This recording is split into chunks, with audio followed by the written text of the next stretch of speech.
রাম ভক্ত যারা আছে তাদেরকে আমরা শুভেচ্ছা জানাই।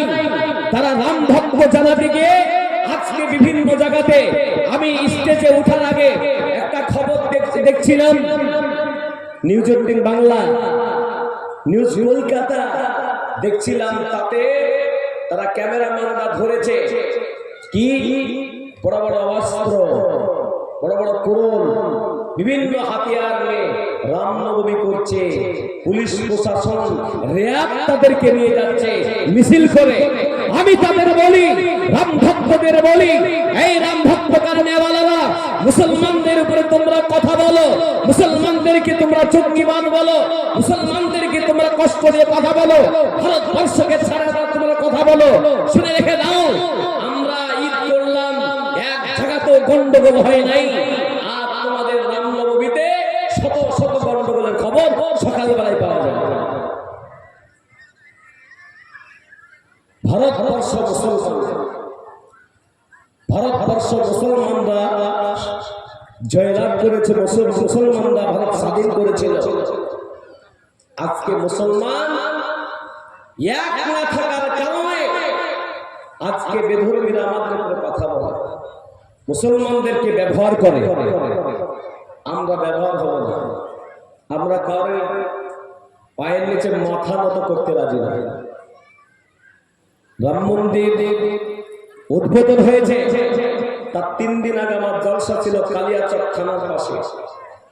অল রেকর্ড বলছি, বলেছিলেন বাবরি মসজিদ, এই মসজিদ শুধু নয়, গোটা পৃথিবীতে যত মসজিদ আছে সমস্ত নিজস্ব জায়গাতে মসজিদ তৈরি।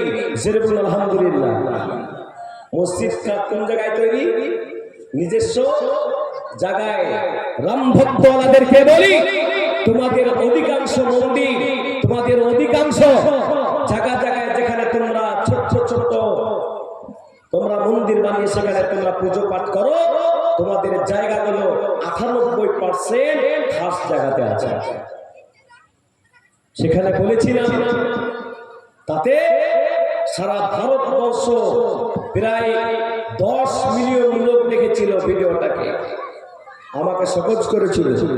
আমি বলেছিলাম ভারতবর্ষের জমিন, এই জমিন হচ্ছে গণতন্ত্র দেশ, এদেশে বাক স্বাধীনতা আছে। বলেছিলাম আজকে তোমরা, তোমাদের শক্তি আছে, তোমাদের মন্ত্রী আছে, তোমাদের সব আছে, শোনো, তোমরা আজকে রাম মন্দির বানালে ঠিক আছে, একদিন যেদিন আল্লাহ পাকে আমাদের শক্তি দিবে, সেই দিন এই মন্দিরকে আমরা আবার মসজিদ বানাবো। এটা আমাদের বিশ্বাস। যেখানে একবার নামাজ হবে সেখানে অন্য কিছু হবে না। এটা জোর গোটা ভারতবর্ষে আজকে যারা দখল নিয়ে আছে, বলুন একটা মুসলমান মন্ত্রী নেই, কোন মুসলমান মন্ত্রী বানায় নাই, এবারে জেনে নেবে। তারপরও মুসলমানদের এত ভয়। মুসলমান হচ্ছে এক আল্লাহকে মানে, ভরসা করে কার উপরে? জোরে বলুন, জোরে হাত তুলে বলুন, কার উপরে? আল্লাহ পাকের উপরে। এই জন্য আব্বাজিরা, আল্লাহ পাক শিখিয়েছে লাকুম দীনুকুম ওয়ালিয়া দীন, তোমার ধর্ম তোমার কাছে, আমার ধর্ম আমার কাছে। আমরা মুর্শিদাবাদের মানুষ আজকে কোন জায়গাতে বলতে পারবে কোন বেধর্মীর বাড়িতে আমরা কোন ভাবে কষ্ট দিয়েছি, কোন অমুসলিমকে কষ্ট দিয়েছি? আমরা ভাই ভাই বসবাস করি। যারা তীর্ণধারী, যারা মুসলমান আর হিন্দুর ভিতরে পার্থক্য করতে চায়, তারা ধর্মকে মানে না, তারা ধর্মের বিভাগ করে। আমরা এই ভগরাপুর বা দমকলে আমরা বসবাস করি, আমাদের এই জায়গায় কোনো ভেদাভেদ আছে? জানি বলুন।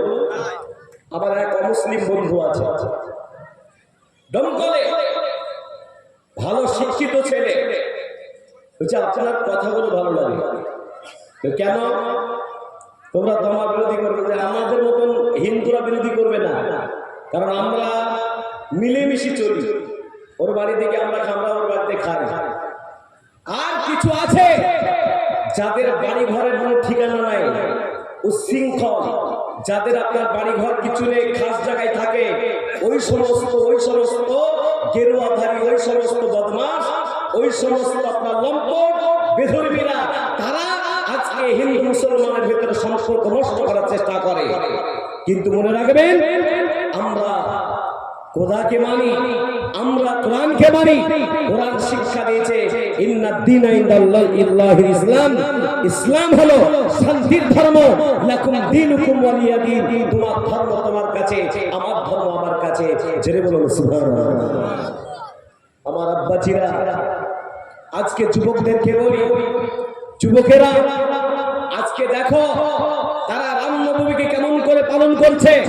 আর তোমার বাড়ির পাশেতে আজকে জলসা হচ্ছে, তোমার বাড়ির পাশে কোরআন হাদিসের কথা হচ্ছে, আর তোমার বাড়ির পাশে ইসলামিক কালচার হচ্ছে। কিন্তু তুমি আজকে মোবাইল নিয়ে ঘুরছো।